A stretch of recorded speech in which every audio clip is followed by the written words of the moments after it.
할렐루야. 아멘. 아멘. 네, 반갑습니다. 이렇게 뵈니까 반갑고 즐겁고 얼굴날도 막 행복하네. 좋습니다. 오늘 피닉스 아르케 처치 설교 제목은 공지한 대로 그리스도의 형통이었습니다만, 오늘 주제에 들어가기 앞서 지난주 걸 다시 한번 기억해서 말씀드리겠습니다. 지난주에 했던 걸 왜 기억해 말씀드리냐면 그래요. 말씀은 기독교 신앙의 근본은 말씀입니다. 다들 아시죠? 태초에 말씀이 계시니라. 그 말씀이 하나님과 함께 계셨으니 이 말씀이 곧 하나님이시니라. 예수 그리스도는 말씀입니다. 기독교 신앙은 말씀의 신앙입니다. 우리는 믿음으로 구원받는다 그러죠? 믿음으로 말미암아 구원받는다. 이게 예수 그리스도 신앙의 근본이잖아요. 근데 믿음은 어디서 시작됩니까? 오케이, 좋습니다. 믿음은 들음에서 나며 들음은 그리스도의 말씀에서 말미암으리라. 이 말을 한번, 이 문장을 다시 한번 바꿔봐요. 역으로 어떻게 가나요? 그리스도의 말씀을 들음으로 믿음이 생긴다, 형성된다. 그 믿음으로 말미암아 구원이 된다. 이런 뜻이 아닙니까? 그 말씀은 귀로 듣는 게 아니라 마음에 새기는 겁니다. 지난주에 했던 말씀 오늘 간단하게 다시 한번 말씀 전해드리면서 여러분들은 새기는 시간, 또 저도 마찬가지로 말입니다. 위선이고 외식입니다. 지금 말씀드린 서로 사랑하라. 너희가 서로 사랑하면은 내 제자인 줄 세상사는 안다는 말이 뭐냐면 그게 그리스도의 증거란 말입니다. 다시 말해서 그게 너희가 구원받은 백성. 너 구원받은 거 어떻게 알아? 너 구원받았어? 네, 받았어요. 어떻게 알아? 믿으니까요. 하도 그렇게 말하잖아요. 근데 예수께서 분명히 제시한 겁니다. 네가 구원받은 그리스도인, 네가 구원받은 하나님의 백성, 네가 그리스도의 제자인 증거는 내가 너에게 한 말 그대로, 내가 너희를 사랑한 그대로 너희도 서로 사랑하라. 그리하면 세상 모든 사람이 볼 때 내 제자인 줄, 다시 말해서 그리스도 제자인 줄, 다시 말해서 그리스도인인 줄, 나아가서 그 말은 작은 예수인 줄 알리라. 이 말입니다. 서로 사랑하는 개념 매우 중요한 의미를 갖고 있습니다. 다시 한번 말씀드린 대로 말씀은 귀로 듣는 게 아니라 마음에 새기는 겁니다. 마음에 새기시고 우리 아르케 처치 우리 성도들, 저도 물론입니다. 여러 차례 강조해 말씀드립니다만 저는 성도로서의 목사입니다. 아르케 처치 성도는 다른 것보다 정말 서로 사랑하는 우리 교회, 서로 사랑할 그리스도의 몸이 되도록 우리가 기도하고 애쓰고 실천하는 우리 교회가 되길 바랍니다. 아멘. 오늘 주제로 들어갑니다. 오늘 주제는 그리스도의 형통입니다. 처음 시작이 뭐였죠? 오늘 인용문이 많았는데 뭐였습니까? 처음 시작이 요셉은 무성한 가지, 곧 샘 곁에 무성한 가지라. 그 가지가 담을 넘었도다. 머리 연상해 보세요. 샘 곁에 심어진 나무의 그 가지가 담을 넘었다 할 때 그 풍요로움,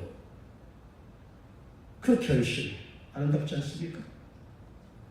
이 형통이라는 주제는 기독교인만이 아니라 당시 유일신을 믿던 모든 신앙, 지금 예수 그리스도를 믿는 개신교만이 아니라 그 이전부터 개신교나 가톨릭만이 아니라 그 이전에 유대인들에서도 가장 소중한 복이었습니다. 형통이라는 말 뜻이 뭡니까?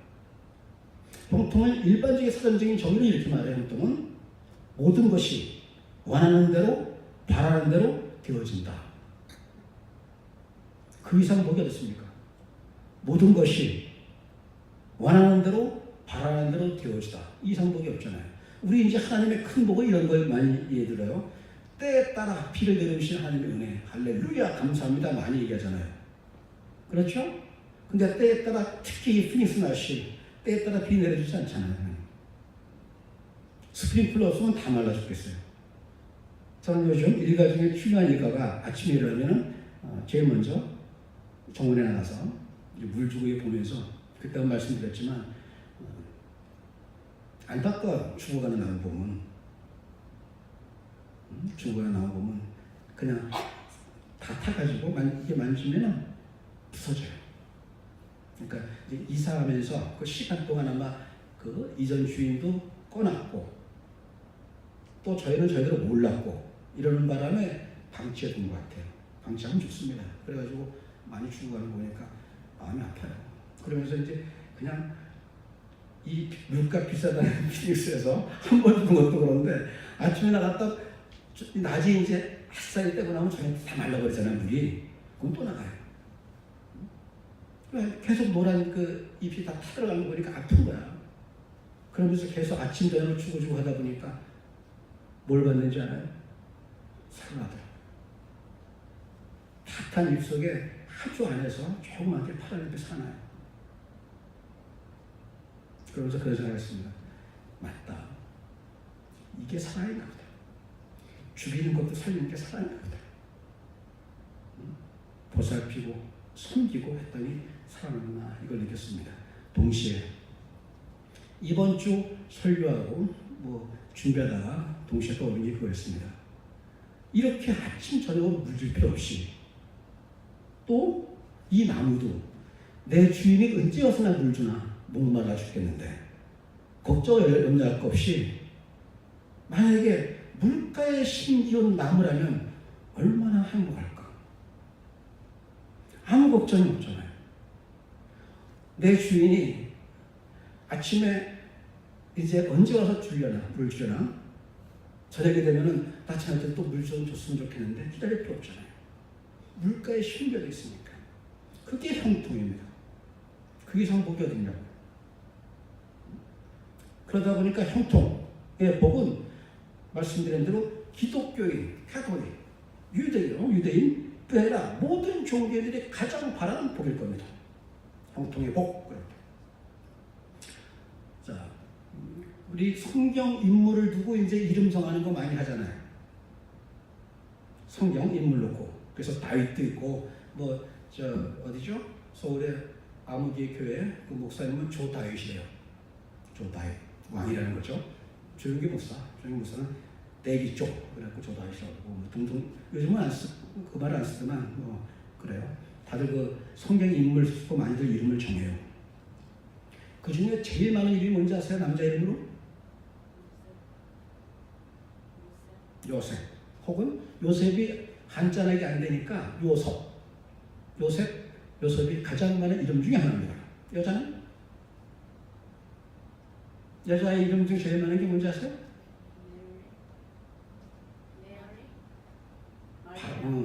그 마리아 발음이 메아리 너무 좋아갖고 제가 못 알아들었습니다. 마리아도 많죠. 마리아도 많은데 많아요. 많은데 그보다 더 혹은 그에 못지않게 많은 이름이 뭔지 아십니까? 에스더. 에스더도 에스더로만 안 되더군요. 여기 발음 에스더 해야지. 발음. 그래. 에스더입니다. 자, 여기서 한번 우리 중요한 걸 하나 잡아내야 돼요. 내 아이의 이름을 요셉이든 뭐 베드로든 다윗이든 성경의 인물로 내 딸의 이름을 성경의 인물의 이름을 따서 했을 때는 나름대로 굉장히 신앙이 좋은 사람들 아닙니까? 그럴 거 아닙니까? 신앙에 연륜이 있고 그런 집안이면 이름도 정하겠어요? 쉽지 않잖아요. 특히 한국에서는 여기는 뭐 성경 인물 놓고 많이 따라합니다만 서양에서는 쉽지 않잖아요. 그런 사람들이 다윗, 요셉, 에스더라고 정한 이유가 뭘까요? 그분들의 어떤 바람이 요셉, 에스더처럼 신앙의 본이 되길 바란 걸까요? 하나님을 정말 열심히 믿고 또 믿어서 순종하는 아름다운 신앙의 본때를 걸까요? 아니면 요셉이 애굽의 총리였기 때문일까요? 아니면 에스더가 페르시아의 왕비였기 때문에 그랬을까요? 저는 후자라고 봅니다. 애굽의 총리였던 요셉, 페르시아가 어떤 나라입니까? 이란, 페르시아, 당대 최고의 애굽도 마찬가지입니다. 애굽, 아시리아, 그 다음에 페르시아 넘어가면서 바빌론, 페르시아, 그 다음에 로마. 이게 5대 제국인데 전부 당대 최고의 제국의 총리였던 요셉, 그리고 왕비였던 에스더를 바라보는 거 아닙니까? 그렇잖아요? 뭘까요? 우리가 복을 바라는 게 잘못입니까? 큰 힘을 되는 게 잘못입니까? 그렇진 않아요. 누구든지 큰 인물이 되기 위해서 오히려 복은 하나님의 뜻입니다. 많은 분들이 자꾸 저는 전에도 말씀드렸습니다만 신앙의 어떤 이원론적 해석, 이분법적인 해석이 상당히 큰 문제가 있다고 말씀드렸어요. 어떤 부에 대한 탐욕은 분명히 예수께서 질투하십니다. 뭐라고요? 돈을 사랑하는 것이 일만하게 뿌리다 라고 말씀하시면서 이 탐욕에 대한 거 분명히 경계하십니다. 그렇다고 해서 가난이 그게 복일까요? 가난한 자는 복이 있나니 하나님 나라 저희 것이다 라고 말씀하지 않았습니까? 가난이 복 아닙니까? 라고 말씀하시나요? 성경의 기본이 없는 겁니다. 기본적으로 하나님의 뜻은 하나님은 자기 자녀를 지으시고 사람을 지으시고 보시기에 좋았더라, 힘이 좋았더라고 말씀을 하나님은 최초에 말씀하신 게 그였습니다. 천지 만물을 지으신 다음에 다 지어오시고 그 다음에 사람을 지으시면서 말씀하셨습니다. 네가 전부 다스려라. 그리고 아담에게 명령하십니다. 네가 이름을 지은 대로 되리라. 그 말이 뭐냐면 아담, 네가 내가 너한테 위임한다. 네가 주인이다 이 말이에요. 하나님은 본디 하나님은 인간을 지으면서 고통과 궁핍과 가난과 괴로움과 절망과 죽음을 생각하신 게 아닙니다. 하나님 인간을 지을 때 생각했던 것은 인간에게 풍요를 생각하셨고 자유와 풍요와 평안과 기쁨 이걸 주시는 거였던 거예요. 가난하기 때문에 복 받는 거라면 아무 일도 안 하면 되는 거 아닙니까? 노숙자 하면 되는 거 아니에요? 다 나가서 노동하자 하면 되는 거 아니에요? 공부하자 하면 되는 거 아니에요? 아무것도 안 하면 더 부자 되는 더 강해지는 거 아닙니까? 그게 복의 조건일까요? 아니죠. 그 말씀은 당시에 가난한 자, 병든 자, 아픈 자, 죄인들 이런 사람들은 전부 유대사에서 버림받고 멸시받고 배척당했습니다. 그때 예수께서 말씀하신 거예요. 아니다. 너희가 비록 죄인일망정, 너희가 지금 병자일망정, 너희가 지금 가난일망정, 너희가 지금 비천한 과부일망정, 너희가 그 자체로 너희는 하나님의 심판받은 게 아니다. 하나님은 너희도 사랑하신다. 이 말씀은 뭐냐면 네가 가난함에도 불구하고 세상에 지극히 작은 자임에도 불구하고 포기하지 마라. 오히려 하나님께 나아가라. 주여 나를 불쌍히 여기소서 나아가라. 그때 하나님은 너희들 안아주신다. 너희들의 구원의 은혜를 베풀린다. 이 뜻이었죠. 마치 복을 바라는 게 잘못이냐? 또 세상의 풍요와 부여와 이런 것들이 전부 다 잘못된 거냐 하지 마세요. 이 말씀은 결코 부자아야 복 받는다 이것도 아닙니다. 기본적으로 우리 기독교 신앙 성경에서 말하는 재물은 가치 중립입니다. 돈 그 자체가 선이나 악은 아니에요. 내가 어떻게 쓰냐요. 내가 어떻게 쓰냐에 따라서 바뀌는 겁니다. 내가 바르게 옳게 쓰면 그건 하나님 주신 아주 소중한 도구입니다. 반면에 아무리 많은들 잘못 사용하면 그건 말 그대로 만몬의 도구죠. 그 차이입니다. 기독교의 재물관, 어떤 복의 개념 이거에 대한 거 양극단에 놓고 해석하지 마세요. 중요한 겁니다. 자, 그래요. 그렇다면 에스더 이름 정하고 요셉을 정할 때 그 이유는 하나입니다. 그 사람 정했을 때는 더 바른 신앙, 더 고든 신앙을 바랬던 건 아닌 겁니다. 그들은 총리이기 때문에, 그들의 왕비이기 때문에 그 이름을 내 자녀가 저렇게 되게 바란다는 거예요. 그런데 여기서 우리 기독교 신앙하고 굉장히 벗어나는 부분이 있는 걸 알아야 돼요. 내 자녀가 혹은 내 가정이 풍요롭고 자유롭고 평화바라는 건 지극히 당연합니다. 그런데 어떤 거 우리가 조심해야 되는지 아십니까? 내가 갖되 더 많은 것 갖고자 하고 내가 높아지되 더 높은 것, 그 말은 뭡니까? 더 이 비교는 다른 사람보다 하나하나 비교해 들어가는 겁니다. 내가 더 많이 갖기 때문에 다른 사람은 덜 가는 걸 생각해야 돼요. 우리는 내가 높아지기 때문에 다른 사람 많은 사람이기 때문에 생각해 줘야 돼요. 왜? 세상에 복을 바라는 게 악이 아니라 더를 하면서 점점 세상에 붙잡힌 자가 돼가는 게 죄입니다. 그렇잖아요. 이해하시겠나요? 왜?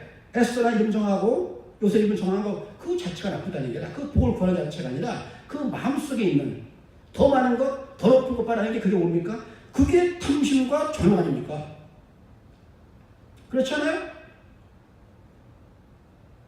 우리 성경에 잘 알고 있습니다. 믿는 자는 성령의 열매를 맺어야 된다고 그래요. 성령의 열매가 뭐죠? 9가지 성령의 열매가 뭐가 있나요? 기억하세요? 사랑과 희락과 화평, 그 다음에 오래 참음과 자비와 양선, 그 다음에 온유와 충성과 절제. 그렇죠? 9가지. 이게 성령의 열매다라는 건 이 열매를 맺은 자는 이미 성령의 어떤 결실, 열매를 맺은 자는 구원받은 자의 증거가 되겠죠. 9가지면 그만큼 중요한 겁니다. 그런데 그의 앞에 전제가 뭐가 있나요? 성령의 9가지 열매를 맺기 위해서는 뭐가 앞에 전제가 됐죠? 너희는 먼저 탐심과 정욕을 십자가에 못 박을지니라. 탐심과 정욕은 마치 포도나무의 밭에 있는 가시덤불처럼 포도나무가 열매를 맺지 못해 가로막는 게 바로 탐심과 정욕입니다. 내가 열심히 해서 부유를 바라는 거 인간의 당연한 본능이고 그게 아닐 수 없습니다. 다만 더 갖기 위해서 더 내가 필요한 건 하나인데 나는 100개 있어야만 돼. 그렇지 않습니까? 많이 하는 사람들 내 통장에 1억인데 만족합니까? 100억인데 만족합니까? 1000억인데 만족합니까? 끝없잖아요. 내가 더 갖고 더 가지면서 내가 독식하고 있을 때 상당히 많은 사람들은 굶어가지 않던가요? 잘 구별해야 돼요. 세상에 복 구하는 그 자체가 아니라 더 많은 것, 독식하는 것, 이기적인 것, 이게 잘못인 겁니다. 그렇다면 형통이 과연 그런 걸까요? 더 많은 것, 더 좋은 것, 더 높은 것 주는 게 형통일까요? 많은 사람들이 많은 분들이 어떤 형통의 걸 바랄 때 정작 기독교 신앙이 말하는 형통 그리고 성경이 말하는 형통이 그럴까요? 분명히 아니니까 저에게 질문했겠죠. 아닙니다. 예수께서 물론 말씀하세요. 예수께서 복에 대해서 이루는 것에 대해서 형통에 대해서 뭐라고 하시죠? 이 모든 것을 너에게 주시리라 말씀하시는가 하면 너희는 무엇이든지 원하는 대로 구하라. 그리하면 이루리라. 그렇죠. 형통 아닙니까? 내가 원하는 대로 다 얻는 거? 그렇게 생각한다. 많은 분들이 그렇게 생각해요. 그래서 죽어라면 기도하라. 기도하고 또 기도하라. 철회 안 되면 금식까지 겸해서라. 기도하고 또 기도하고 밤이 새고 새벽이 오고 그야말로 철회하게 기도하고 금식하고 하다 보면 들어주시리라. 그렇게 생각하십니까? 최소한 우리 아르케아 처치의 성도는 성경의 기본, 성경의 진리, 예수 그리스도의 어떤 진리에서 벗어나면 안 됩니다. 내가 기도해야 대로 얻을 수 있다면 그럼 탐욕 아닙니까? 내가 기도해서 뭘 얻겠다는 겁니까? 내가 얻고자 하는 게 탐심 아닙니까? 내가 얻고자 하는 게 뭡니까? 내가 지금 없어서 얻고자 하는 겁니까? 여러분들이 지금 먹을 음식이 없습니까? 여러분들이 머리 듣 곳이 없기 잘 집이 없습니까? 아니잖아요. 더 많은 거 아닙니까? 기본적으로. 우리가 기본적으로 구한다고 할 때 구하는 거 우리는 우리의 필요, 니드를 구하는 게 아니에요. 욕망을 구한단 말이에요. 예수께서 말씀하신 모든 것을 더하리라. 이 모든 것을 그 다음에 너희가 구하라. 그래야만 이루라 했을 때는 전제가 있었습니다. 어떤 전제죠? 너희는 먼저 그의 나라와 의를 구하라. 그리하면 이 모든 것을 더하리라. 우선순위가 뭐였습니까? 하나님 나라와 의였죠. 하나님 나라와 의는 세상의 탐심과 정욕은 아니겠죠. 두 번째, 또 다른 예로 들었던 말씀. 예수께서 구하라 무엇이든지 어디라 그 말씀 뭐죠? 앞에 전제가 중요합니다. 그냥 구하라 열심히 기도하라 그러면 주겠다가 아니었단 말이에요. 그렇게 해석하는 게 뭐 그게 강조하십니까? 라고 물어볼 수 있습니다. 아무나 수 있지만 저는 매우 중요하다고 생각합니다. 그 부분이. 여러 차례 강조해 말씀드렸습니다만 뭐 심하게 표현한다면 그래요. 저는 지금 교회가 과연 교회인가? 소위 말하는 지금의 유형교회, 지금 로컬 처치들 이것들이 과연 교회인가? 저는 부정적입니다. 그 가장 큰 이유는 여러 가지 많습니다. 도덕적 이유도 많고 그렇지만 도덕적 이유는 초기에도 있었어요. 그게 아니라 저는 지금 교회의 기본, 근본이 하나님의 예수 그리스도의 말씀 위에 서 있지 않다는 겁니다. 예수께서 그렇게 말씀하시지 않았단 말입니다. 네가 기도하고 또 기도하라. 그러면 주겠다가 아닙니다. 뭐라고 하셨죠? 너희가 내 안에 거하고 내 말이 너희 안에 거하면 구하라. 그러면 주겠다 하신 말씀은 뭐예요? 세상에 탐욕을 구하지 마라. 너는 그의 나라, 그의 일을 구하라. 하나님의 뜻을 구하라. 이 말이셨잖아요. 그래야면 네가 하나님 안에서 온전히 변화할 때 그때 네가 변화된 모습, 그 모습으로 너희들이 구하는 것, 그거는 하나님 원하시는 거다. 따라서 하나님이 능히 주시리라. 이렇게 되는 거였죠. 그런 거 아니었습니까? 그렇다면 성경에는 요셉은 무성한 가지, 곧 생각해 무성한 가지다. 그 가지가 담을 넘었다. 이게 가장 많이 이용되는 구절입니다. 뭘로? 요셉의 형통으로. 요셉의 형통의 대표적인 인물이었다면 이 구절. 무성한 가지가 담을 넘었다. 아까 말씀드린 대로 그런 거 아닙니까? 걱정할 일 없잖아요. 생가에 심겨진 나무는. 가장 말했던 건 그럼 과연 성경이 그렇게 말했을까요? 어떤 탐심과 정욕, 어떤 탐욕을 정당하는 게 성경이었을까요? 아니기 때문에 오늘 길게 성경 말씀을 인용해 드린 것입니다. 뭐였습니까? 요셉이 이끌려 애굽에 내려가며 바로의 친일당 애굽 사람 보디발이 그를 그려 데려간 이스마엘 사람의 손에서 요셉을 살리라. 여호와께서 요셉과 함께 하심으로 그가 형통한 자가 되어 그의 주인 애굽 사람의 집에 있으니 그의 주인 여호와께서 그와 함께 하심을 보며 또 여호와께서 그의 범사에 형통하심을 보았더라. 자, 중요한 부분을 찾아야 됩니다. 그래서 지금 어떤 시기입니까? 이 장면 어떤 장면이에요? 지금? 두 번째 줄이죠. 요셉을 산이라.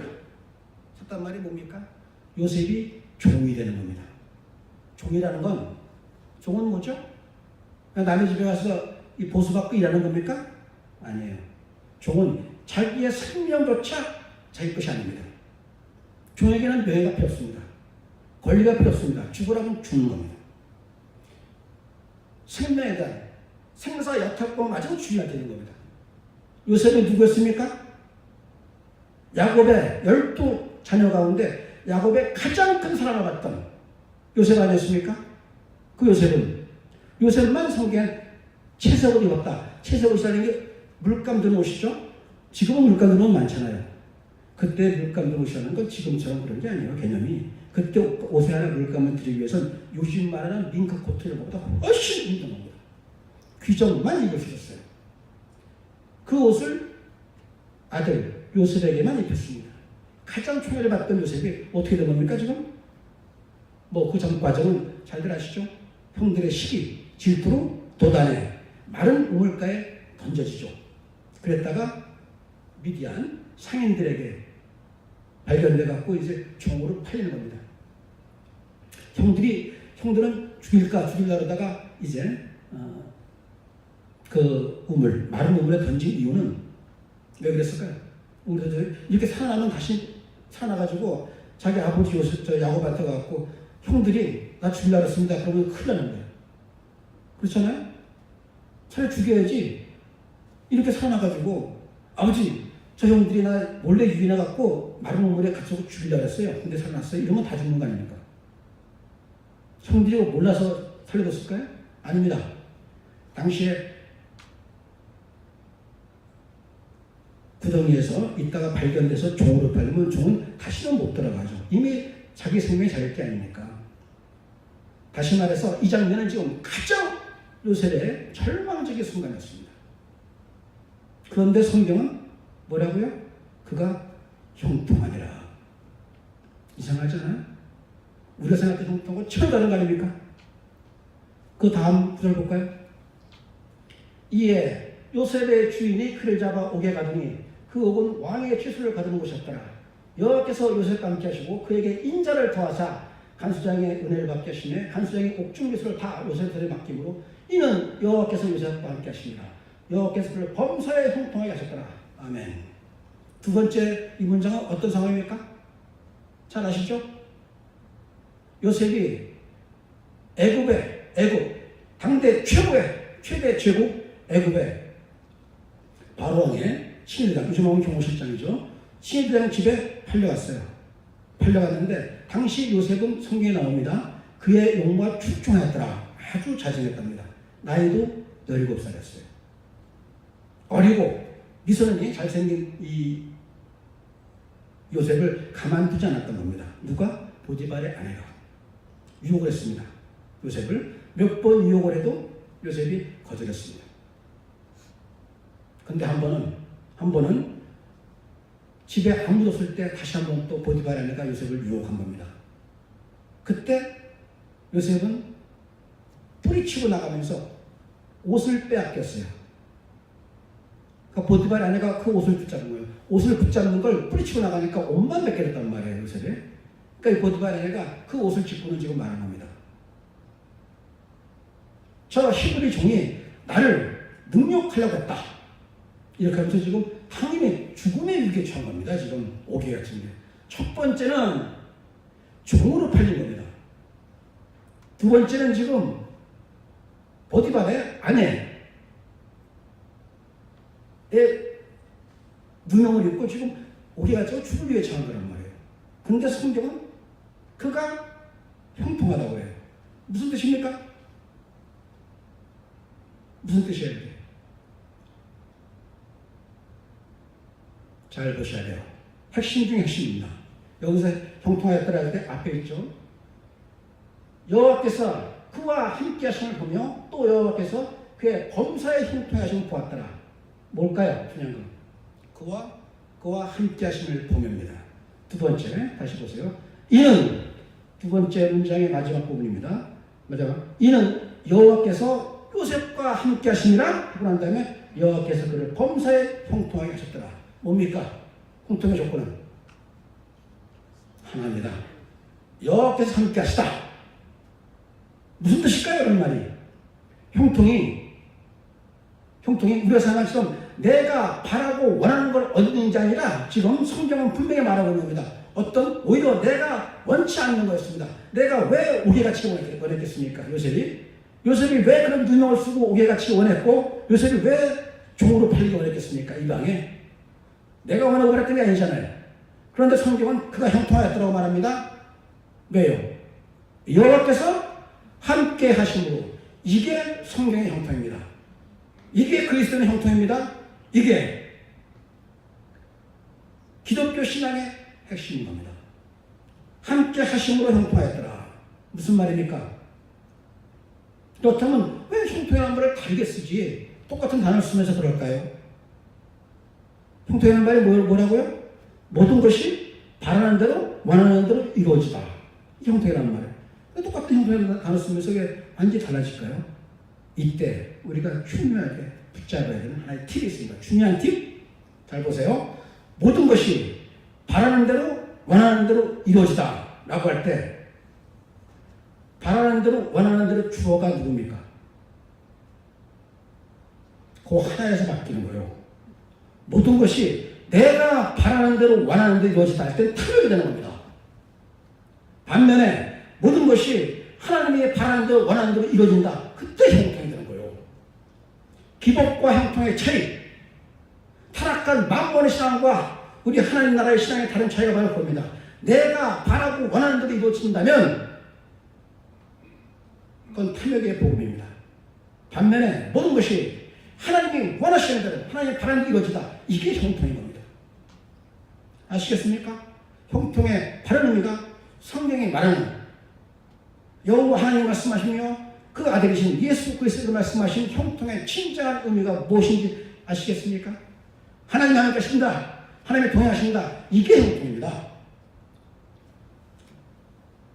지금 요셉 이전의 성경에 창세기에 보면은 이 형통에 대해서 나온 게 많은 구절이 있는데 우리가 잘 알고 있는 최초의 가장 먼저 하나님이 그와 동행하심으로 그가 세상에 있지 아니하였다라는 말은 뭐냐면 그의 죽음을 보지 않았다는 게 누구죠? 최초의 인물이 세상에 있지 않았다고 했던 에녹이죠. 에녹도 하나입니다. 그때 성경을 보면 창세기 보면 그가 하나님과 함께 동행하심으로 그가 세상에 있지 아니하였다. 세상에 있지 않았단 말이 뭐예요? 구원받았단 말입니까? 하나님으로. 그 다음에 노아는 그는 의인이라 당대 완전한 자라 그가 하나님과 함께 동행하였으므로 하나님과 동행이 형통입니다.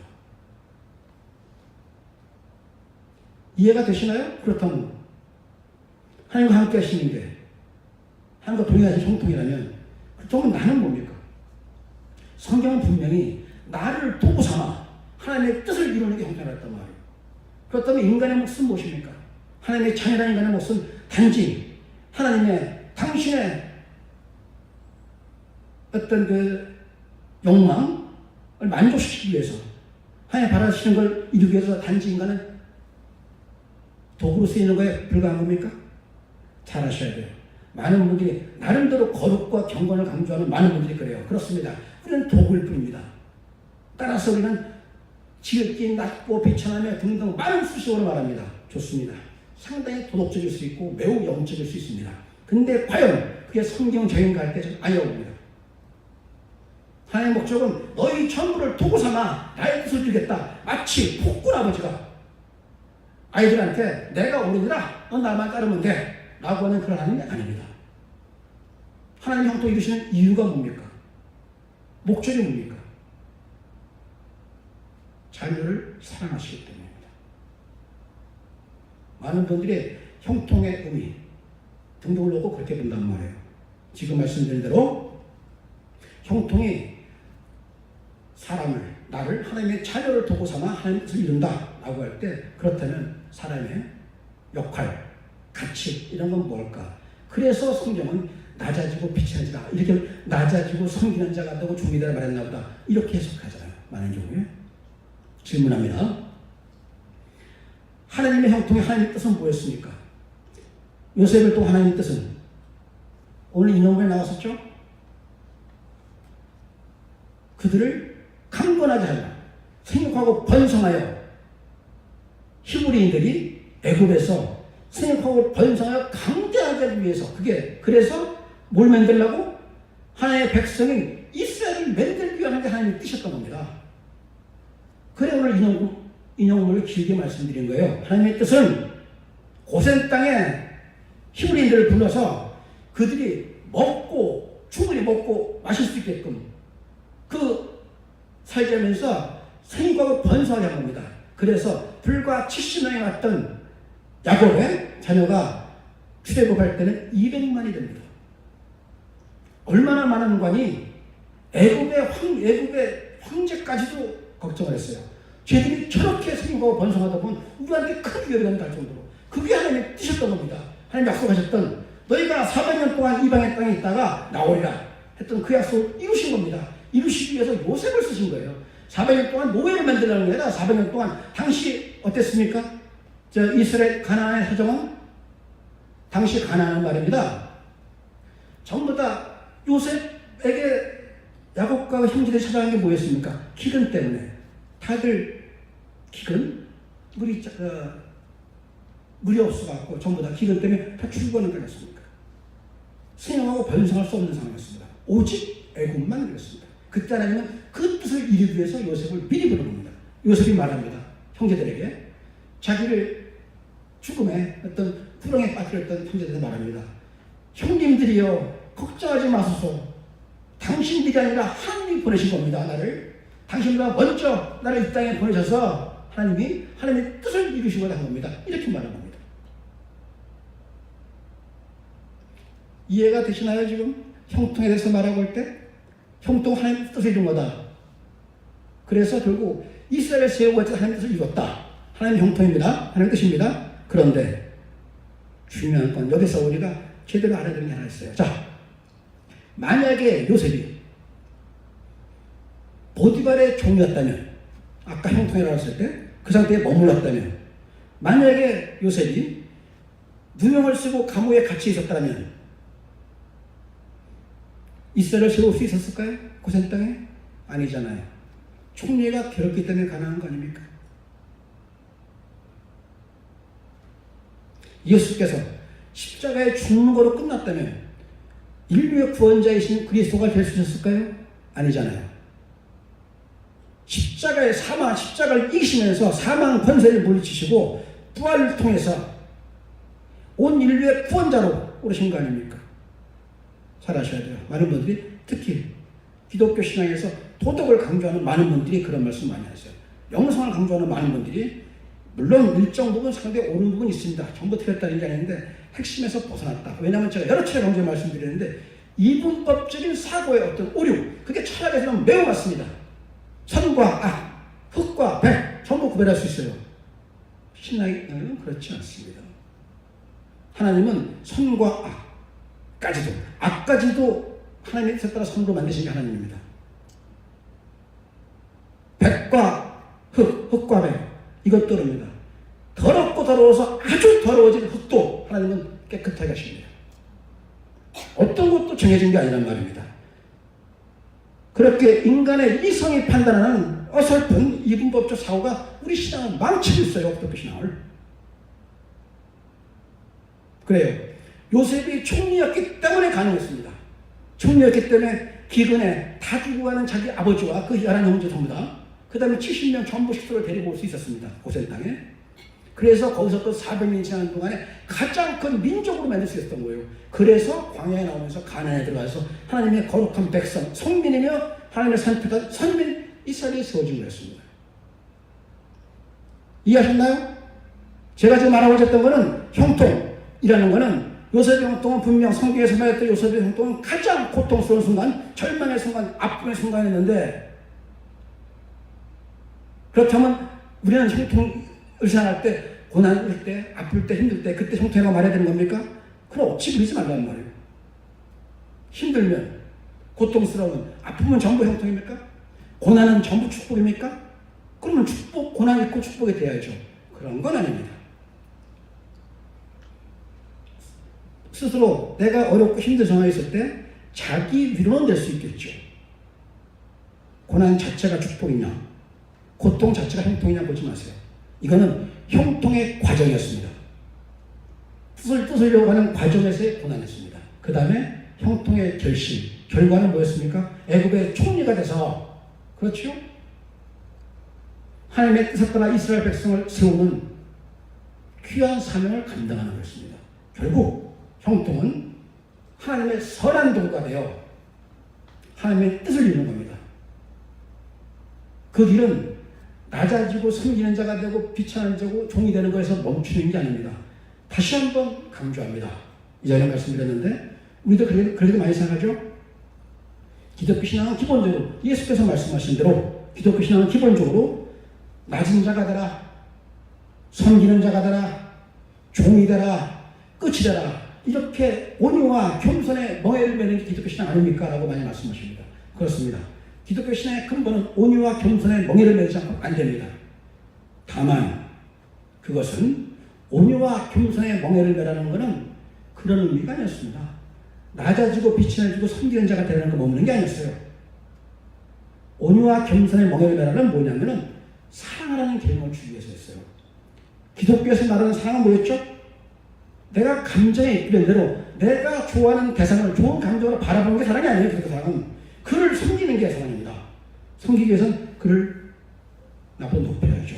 그래 온유와 겸손의 멍에를 매라고 했던 거였지, 낮은 자, 종, 섬기는 자는 다른 겁니다. 왜냐하면 분명히 성경은 낮은 자, 섬기는 자가 되라고 말씀하셨지만 앞에 뭐가 전제가 붙던가요? 높아지려면 낮아지고, 섬김을 받으려면 섬기는 자가 되고, 으뜸이 되고자 하면 종이 되라. 이 말씀에 똑같이 하나의 목적어는 낮은 자, 섬기는 자, 종이 아닙니다. 높은 자, 섬김을 받는 자, 으뜸이 되는 자가 목적어입니다. 무슨 뜻입니까? 하나님과 형통한 자는 하나님의 뜻 안에서 높은 자가 되는 겁니다. 그게 하나님의 뜻입니다. 존귀한 자가 되는 겁니다. 다만 그 마지막에 간 과정에 우리는 요셉이 겪었던 그 일처럼 형통에 이르는 그 과정에, 하나님 뜻에 이르는 과정에 가시밭길도 갑니다. 고난의 수동도 갑니다. 심지어 요셉이 겪었던 처럼 죽음의 위기까지 거쳐야 됩니다. 많은 힘들고 어려울 수만 있습니다. 그럴 때 우리가 바라보는 건 하나입니다. 내가 지금 고난의 순간에 빠져 있다면, 내가 지금 고통에 시름하고 있다면, 너무 아프고 괴롭고 힘들고 외로워서 울고 있다면, 이것이 정말 하나님 나를 버리신 게 아닐까 생각이 든다면, 아니 그게 아니라 오늘 지금 설교된 것처럼 이 고통의 순간이 오히려 형통의 과정일 수 있어 라는 생각이 든다면, 그 둘의 차이는 뭡니까? 지금 내가 겪고 있는 고통과 고난이 버림받은 자의 아픔과 절망인지 아니면 형통에 이르는 자의 과정, 연단의 차이는 뭡니까? 하나님과 함께 하심으로 내가 지금 겪고 있는 고통과 고난, 어려움이 형통에 이르는 과정이 되기 위해서는 하나의 존재입니다. 하나님과 함께 하심으로, 하나님과 동행하는 신앙, 그게 승리하는 신앙입니다. 아멘. 여러분, 개인 그리고 우리 아르케처치 전부 다 형통의 과정을 겪고 있습니다. 우리에게 지금이 아르케처치의 형통의 끝이 아닙니다. 형통의 결과는 분명 요셉이 그랬듯, 예수 그리스도가 그랬듯, 우리는 주께서 주신 사명, Jesus Church, 예수 교회를 세우고 그리스도의 몸 되신 교회를 세우고 온 세상에 그 교회를 세워 주께 영광 돌리는 우리의 사명을 온전히 감당할 때, 그때 우리는 형통의 결과, 열매를 맺는 것입니다. 아멘. 마치겠습니다.